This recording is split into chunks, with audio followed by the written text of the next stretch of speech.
வாழ்க்கை என்னும் படகின் மேலே உன் துணையினாலே வாழ்கின்றேனே. கைவிட்டால் நான் மூழ்க மாட்டேனோ, அலைகள் மத்தியில் நான் அமிழ மாட்டேனோ. பயமாயிருக்குப்பா, என்ன வந்து தூக்குங்க. பிரியமானவர்களே, மத்தேயு 14ஆம் அதிகாரம் 26ஆம் வசனம் 25ஆம் வசனம். இரவின் 4ஆம் ஜாமத்திலே இயேசு கடலின் மேல் நடந்து அவர்களிடத்தில் வந்தார். பாருங்க, சீஷர்கள் அலைகளினாலும் எதிர்காட்சிகளினாலும் அவர்கள் கடலில் சிக்கி கொண்டிருக்கிற போது அதன் தேடி அந்த இடத்துல தேவன் கடந்து வருகிறதை நாம் பார்க்கிறோம்.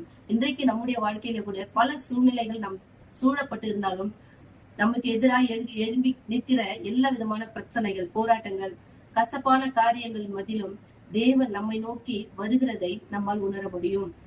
பேதுரு தேவனை பார்க்கும் போது, ஆண்டவரே நான் உம்மிடத்தில் வரவா என்று கேட்கும் போது வா என்று சொல்லுகிறார்.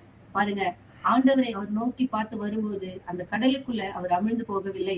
ஆனால் எதிர்காற்று அதிகமா இருக்கிறது என்று கவனிக்கிற போது நிச்சயமா அவர் கடலுக்குள் அமிழ்ந்து போகிறதை நாம் பார்க்கிறோம். இயேசு உடனே கையை பிடித்து தூக்கி விடுகிறார். அதே போல தாங்க, இவ்வளவு நாளாய் அதே பிரச்சனை, அதே போராட்டம், அதே நெருக்கங்கள், அதே சண்டைகள், எவ்வளவு போராட்டங்கள் நம்மளை நெருக்கினாலும் இவ்வளவு நாள் கடந்து வர செய்த தேவன் இனியும் நம்மளை கடக்க செய்வார் என்ற நம்பிக்கை நம்மளுக்கு இருந்தாலும் ஒரு சில காரணங்களால, ஒரு சில சூழ்நிலைகளினால நம்ம என்ன செய்கிறோம், இந்த உலகத்தை உற்று நோக்கி பயத்தினாலும் கலக்கத்தினாலும் நம்மளை நாமே கலங்கி கொண்டிருக்கிறோம். இன்றைக்கு நாம் ஆண்டவரை மாத்திரம் நோக்கி பார்ப்போம்.